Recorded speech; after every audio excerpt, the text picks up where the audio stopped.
Assalamu alaikum. I welcome you all in another lecture of fluid mechanics.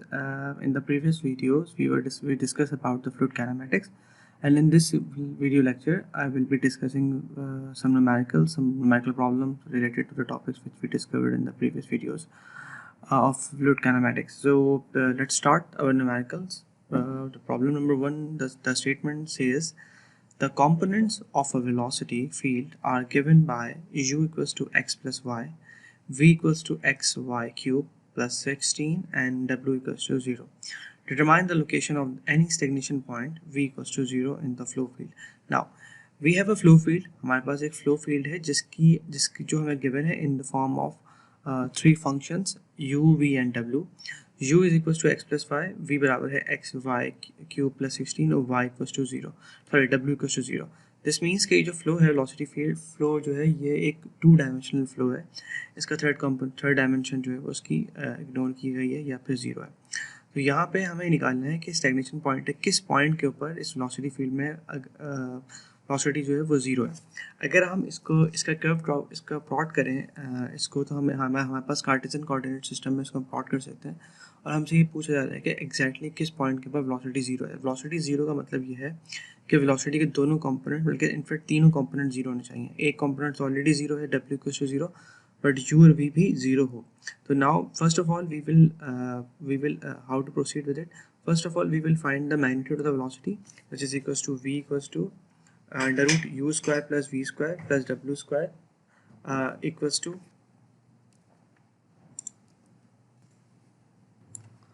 So the velocity, the magnitude of the velocity can be found from this relation, which is u square plus v square plus w square whole under root. तो यहाँ पे u बराबर है, u की value आपने रखी है x plus y, v रखी है आपने x y cube plus 16, w बराबर है 0 के. तो this should be equals to 0 in order to find the point जिसके point velocity 0 है. तो जब हम तो 0 बराबर लेंगे तो हम ये कह सकते हैं कि पहली टर्म और दूसरी टर्म दोनों बराबर हैं 0 के. तो x u बराबर है, u should be 0 which gives you a value which is x equals to minus y. ये वाली टर्म जीरो है क्योंकि u बराबर है जीरो के होना चाहिए to have in order to find the stagnation point. तो जब u बराबर है जीरो के तो हमारे पास एक रिलेशन आ गया x equals to minus Y. Similarly जो दूसरी टर्म है which is v equals to X Y cube plus 16, it should also be equals to zero. तो यहाँ पे हमारे पास आ गया X Y cube equals to minus 16, right. यहाँ पे x की जगह पे हमने माइनस वाई पुट कर दिया and we got y to the power 4 and from there we got y equals to 2, right. तो y equals to 2 को जब हम रिप्लेस करेंगे इस इक्वेशन में तो आपके पास x की वैल्यू आ जाएगी 2, राइट. तो in order to satisfy the equation जिसमें आपके पास उस पॉइंट पर मैक्स वेलोसिटी कम्प्लीटली जीरो है, तो हमारे पास क्या आ रहा है y equals to 0, y equals to 2. जब y equals to 2 को आप यहाँ पुट करें तो आपके पास x equals to minus 2 आ गया. तो दिस इज द पॉइंट जहाँ पर वेलोसिटी जो है वो जीरो के बराबर आ रही है. अगला सवाल देखते हैं. Show that the stream lines for a flow whose velocity components are u equals to c x square minus y square and v equals to minus 2c xy where c is a constant are given by the equation this.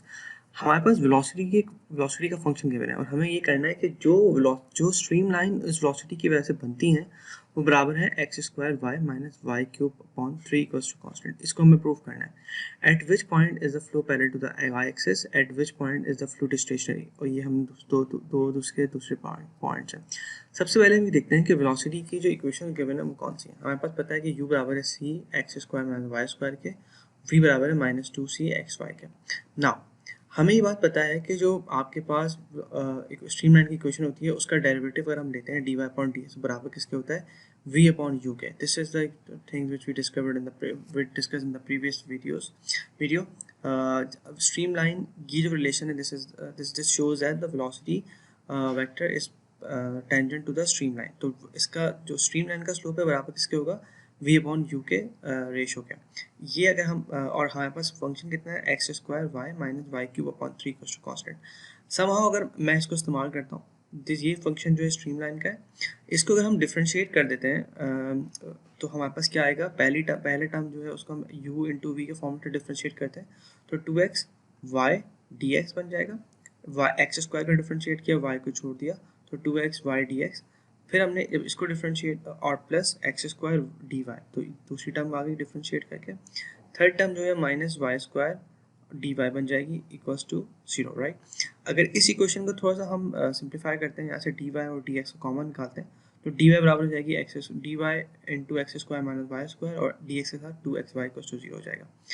थोड़ा सा इसको और simplify करते हैं, right left side लेके जाते हैं, तो हमारे पास d Y upon D x बच जाएगा minus 2xy upon x square minus Y square.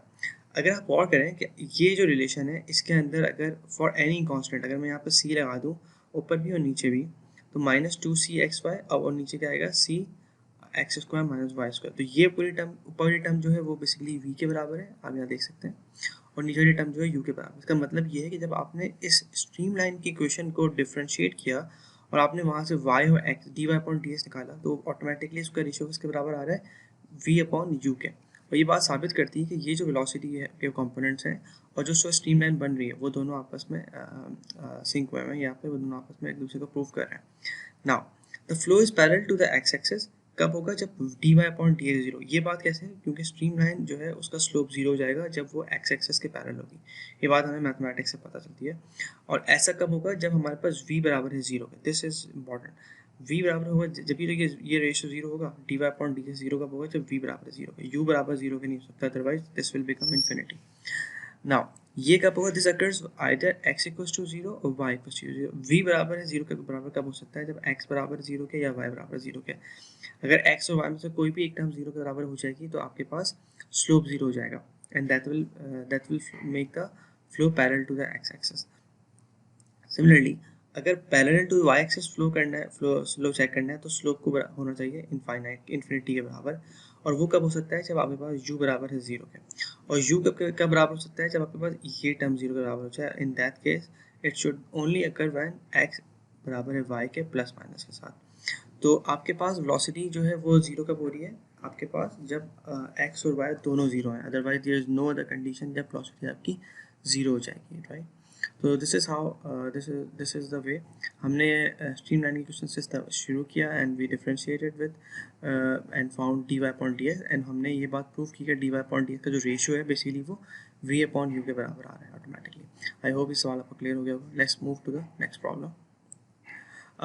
यहाँ पे सवाल कह रहा है the velocity field is given by v equals to xi, this is in y, this is u basically the x component, and x into x minus y, x minus 1 and v y plus 1 ij। तो this is a 2-dimensional flow जिसमें u and v जो है feet per second में और x and y are in feet। plot the streamline that passes through x equals to 0 and y equals to 0। हमें streamline plot करनी है जो कि ओरिजिन से पास हो रही है और कंपेयर करना है उसको स्ट्रेट लाइन के साथ। सबसे पहले हम ये बात देख लेते हैं कि जो वेलोसिटी है वो उसमें टाइम कहीं मौजूद नहीं है, मतलब velocity is independent of time, और you other words we can say that it's a steady state process, right. तो स्टेडी स्टेट प्रोसेस में स्ट्रीम लाइन और स्ट्रेट लाइन जो है वो एक ही होती हैं, they are similar, right. So last part जो है वो हमने लास्ट पार्ट जो है डिस्कस कर लिया। Now let's move to the plotting part. Since in the exam you will not be asked to plot the streamlines because of different constraint, but we will discuss कि result क्या आ रहे हैं, ठीक है। सबसे पहले हमें प्लॉट करना है तो हमें स्ट्रीमलाइन की इक्वेशन निकालनी पड़ेगी। सबसे पहले हमें ये बात पता है कि यहाँ पे u बराबर है x के, बिकॉज x कंपोनेंट, v बराबर है x into x minus Y Y plus one. तो D Y upon D x बराबर होता है v अपॉन u के। तो v आपने लिखा ऊपर, x u नीचे लिखा, and this gives you value which is x minus Y Y plus Y. तो हमें एक्चुअली y और x की इक्वेशन की फॉर्म में इक्वेशन चाहिए। तो जब dy अपॉन dx को बराबर लेंगे हम x minus Y into Y plus one के, तो व्हाट विल हैपन, हम अगर वेरिएबल्स को सेपरेट करते हैं तो dy के साथ y प्लस वन आएगा और dx के साथ x माइनस वाई आएगा। इसको अगर हम डिफरेंशिएट इंटीग्रेट करते हैं on the both side, what will happen, this left hand side become ln y plus y+1, sorry, and on the right hand side you will be having 1 upon 2 x square minus x plus c। So now we have our equation of the streamline। The problem here, we do not know the value of c, but हमें ये बात पता है कि हमें वो streamline plot करनी है जो ओरिजिन से पास हो रही है। तो उस लाइन पर x की वैल्यू और y की वैल्यू 0 के बराबर होगी, तो उससे हम c निकाल लेंगे। तो अगर मैं यहाँ y पुट करूँ 0 के और x भी पुट करूँ 0 के, because it's is passing from origin, so I can find that ln1 equals to 0 and ln1 equals to 0, so c becomes 0, right? So this equation becomes ln y plus 1 equals to half x square minus x। So this is the equation of the streamline converted into the exponential form। if I take एलन को remove करते हैं तो हमारे पास equation बन जाएगी। इस equation को आप थ्रू मैटलैब और एक्सेल प्लॉट कर सकते हैं। तो आप ये देखेंगे कि आपके पास जो ग्राफ है वो इस तरह बन के आ रहा है प्लॉट, राइट। इसमें this is the origin which is y equals to 0, x equals to 0, and the streamline is symmetric about its lowest point, which is x equals to 1 and y equals to minus 0.393. इस point को आपने definitely it's difficult to identify in this graph since the scale is not very accurate.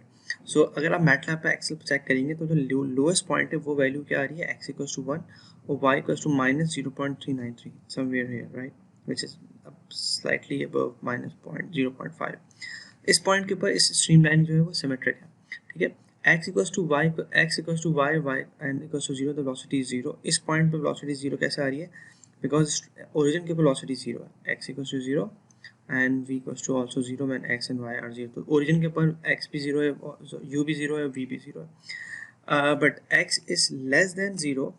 अगर हम x को less than 0 कर देते हैं तो y लेस देन 0 आ रहा है। अगर यहाँ रखें विच मीन्स अगर मैं ओरिजिन से लेफ्ट की तरफ मूव कर रहा हूँ तो u जो है वो नेगेटिव हो जाएगा, और अगर मैं x को पॉजिटिव पुट करता हूँ तो u पॉजिटिव आएगा। इसका मतलब ये है कि जो फ्लो है वो बेसिकली ओरिजिन से स्टार्ट हो रहा है, ओरिजिन से फ्लो कर रहा है on the right hand direction and in the left hand direction. So अच्छा, तो लास्ट पार्ट जो था कि स्ट्रीम लाइन और स्ट्रीट लाइन कंपेयर करनी है, तो stream line straight line compare करना काफ़ी आसान है क्योंकि वेलोसिटी के अंदर टाइम कंपोनेंट नहीं है। टाइम कंपोनेंट नहीं है तो we can simply say that the straight line and stream line are coinciding each other. I hope ये सवाल आपको क्लियर होगा। अगर कोई इशू है तो you can ask me in the classes. Moving forward to the next problem.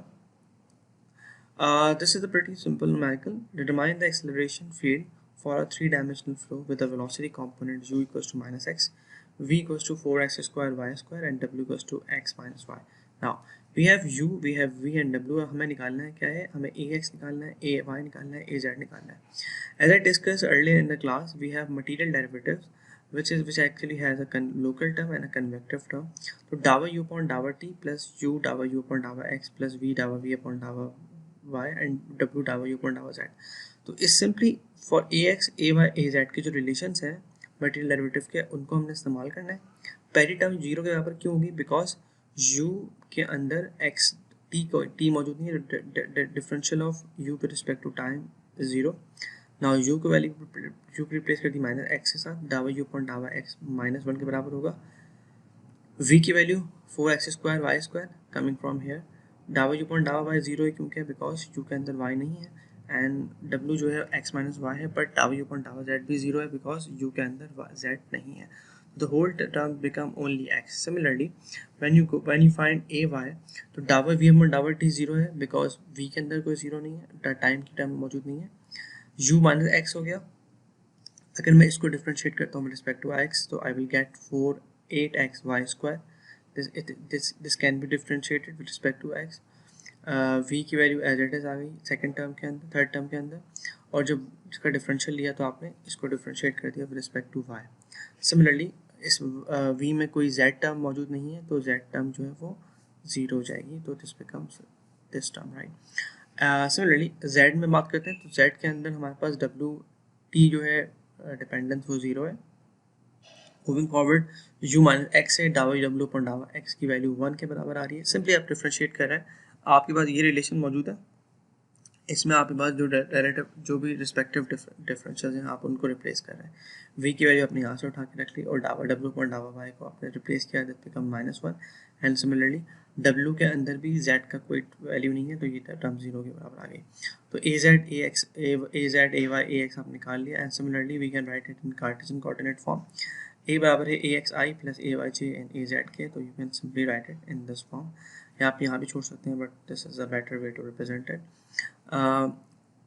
I guess this is clear. This is pretty simple. You just need to know these relations, ax, ay, az, and simply replace the respective values from the given values of velocity components, right? Moving forward, this is another problem which says that the fluid velocity along the x-axis in the figure changes from 6 meter per second at point A पर 6 meter per second है, और वो change हो रही है point B पर जब वो 18 मीटर पर सेकंड हो रही है। It is also known that the velocity is linear function of the distance, मतलब वेलोसिटी जो है वो along the distance A and B linearly बदल रही है, which means it is following, or it is following a equation of a line. Determine the acceleration at point A, B and C. Assume the steady flow. हमें A, B और C पर velocity acceleration निकालना है. सबसे important बात यह है कि हमें पहले velocity को in terms of x लिखना पड़ेगा, या velocity को फंक्शन बनाना पड़ेगा in terms of x, right. तो सबसे पहले हम देखते हैं एक्सेलरेशन जो है वो हम अलॉन्ग एक्स डावर यू अपॉन डावर टी. यू क्यों लिया है? Because velocity along x axis है, वी की जरूरत नहीं पड़ती. बट डावर यू अपॉन डावर टी जीरो के बराबर है, तो सिर्फ we are left with u डावर यू अपॉन डावर एक्स, बिकॉज इसमें टाइम डिपेंडेंस नहीं है, राइट. सो यू बराबर है डावर यू अपॉन डावर एक्स आई के. तो दिस इज द इक्वेशन जो हमें इस्तेमाल करनी होगी. बट यहाँ पे हमारे पास यू नहीं है. यू हमारे पास कॉन्स्टेंट वैल्यूज तो हैं, ए बी पर वैल्यूज गिवन है, बट यू की जो वैल्यू है जिस तरह चेंज हो रही है वो नहीं है, विच मीन्स का फंक्शन नहीं है. बट ये लिखा हुआ है कि it's a linear function. So the linear function means velocity u is equals to c1x plus c2. This is exactly equals to y equals to mx plus c, right? Where y is u and m जो है वो c1 है, और जो दूसरा जो constant है वो c2 है. तो this is important to understand कि लीनियर इक्वेशन कैसे लिखी जाती है. लीनियर फंक्शन ये u बराबर है c1x plus c2 के. अच्छा, अब हम देखते हैं कि हमारे पास जो बाउंड्री कंडीशन थे, या कंडीशन जिसकी वजह से हम c1 c2 निकाल लें. तो सब c1 c2 निकालने के लिए सबसे पहले हमारे पास u a मौजूद है, विच है 6 मीटर पर 6 मीटर, और वहाँ पे x की वैल्यू जो है 0 है. तो जब u की वैल्यू मैं 6 रखता हूँ, x 0 रखता हूँ, तो ऑटोमेटिकली c2 की वैल्यू क्या आ जाती है? 6 आ जाती है. सिमिलरली अगर मैं b पर रखता हूँ, तो b पर u की वैल्यू जो है वो वेलोसिटी जो है वो 18 है. तो 18 बराबर हो जाएगा 0.1 c1 प्लस c2. जब c2 6 है और c1 ऑटोमेटिकली निकल जाएगा, which is coming out to be 120, right. तो जब 120 c1 और c2 निकल के आ गए, तो we can replace c1 and c2 back into the equation, and I can get this equation, which is u equals to 120x plus 6, right? So now we got the relation of velocity as a function of x. Now अब इस u को अगर हम इसमें put कर देते हैं इस वाले फंक्शन में, तो u बराबर किसके हो जाएगा? डावर u अपॉन डावर x, which is equals to 120x plus 60 और 120. तो जब आप इसको सॉल्व कर लिया आपने एग्जैक्टली, तो you got this equation 120x plus 6 into 120. Now we can find the acceleration at point a where x equals to 0. तो हमने यहाँ पे x के बराबर 0 पुट किया, तो 6 into 120 gives you 720. b पर जो है वो c पर जो है दिस इज b जो है वो 0.1 है, यहाँ थोड़ा मिस प्रिंटिंग हुई है. b is 0.1. तो यहाँ पे जब आपने x जगह पे 0.1 पुट रखा तो आप उसको सॉल्व कर लें, तो you will get 2160, and when at point c it is 0.05, so you can simply get 1440 at x equals to 0.05. So this is how we calculated the acceleration of these 3 points. We first found out the velocity profile along the x-axis by using these two boundary conditions at point A and point B, and further afterwards when we found the constants, फिर हमने उसको इस material derivative के simplified form में put करके आपने acceleration निकाली है ए बी सी पॉइंट पर. आई गेस ये क्लियर हो गया होगा. अगर नहीं है तो please ask me in the live session इंशाल्लाह मूविंग फॉरवर्ड. अब ये सवाल काफ़ी सिंपल सा है, but let's try to read it out. A flying aeroplane produces swirling flow near the wing ends of the wing. जहाज जो है वो अमूमन अपने पर जो विंग्स के पास जो है वो एक swirling flow, एक सर्कुलर फ्लो एक सर्कुलर फ्लो जो है वो प्रोड्यूस करता है. In certain circumstances, this flow can be approximated by the velocity field. u बराबर होती है minus k y upon x square plus y square, और v बराबर होती है k x upon x square plus y square. इस motion के अंदर जो पार्टिकल है उनकी जो एक्स और वाई कंपोनेंट है वो ये हैं. ये आपके पास एक्सपेरिमेंटली या एनालिटिकली आ रहे हैं given in the problem, where k is a constant depending on the various parameters, for example weight and speed. x and y are measured from the center of the swirl. इस centre से x and y major किए जा रहे हैं. Show that this flow the velocity is inversely proportional to the distance from the origin. जो velocity है वो origin मतलब इस विंग टिप जहाँ पे swirl बनना शुरू हो रहा है, उससे जैसे जैसे आप दूर जा रहे हैं वेलोसिटी जो है वो कम हो रही है. ये हमें प्रूव करना है, राइट. और हमें प्रूव करना है जो स्ट्रीम लाइन है वो सर्कल है. तो दैट्स प्रीटी सिंपल. हमारे पास u गिवन है, v मौजूद है, हमने पहले v निकाल लिया, v का मैग्नीट्यूड निकाल लिया, तो that can be easily found by this relation. u square रखा, u की जगह पे आपने ये रखा, v की जगह पे आपने ये वाली वैल्यू रखी, आपने इसका सिंपली अंडर रूट लिया, इसको सिंपली सॉल्व किया, you get this k upon x square plus y square. Okay, अब आप ये देख सकते हैं कि अगर यहाँ सेंटर ऑफ ओरिजिन है, तो हमें बात पता है कि सर्कल का जो सेंटर होता है वहाँ से अगर आपको रेडियस निकालना है तो this can be found by using x square plus y square whole under root. This term can be represented at r which means your velocity is inversely proportional to r. जैसे जैसे आप दूर जाएंगे velocity जो है वो कम हो रही है. तो this is the first proof of the first part. Number 2, हमारे पास dy अपॉन dx की वैल्यू होती है v upon u which is the equation of the stream line. v जो है आपके पास यहाँ से रखा आपने, u पुट किया आपने यहाँ से, सिंप्लीफाई किया तो you get minus x upon y. Right, तो अब आपके पास dy अपॉन dx है. आपने अगर इसको सेपरेट किया वेरिएबल्स को, y को एक तरफ रख के लिखेगा, x को एक तरफ लिखेगा, तो you get this relation which is 1/2. After integrating this you get 1/2 y square plus is equal to minus half x square plus c. तो इसको सिंप्लीफाई करने से आपको मालूम हो रहा है कि this term is equation of a circle. Right, तो hence the part b is also proved. I hope ये सवाल आपको क्लियर हो गया होगा.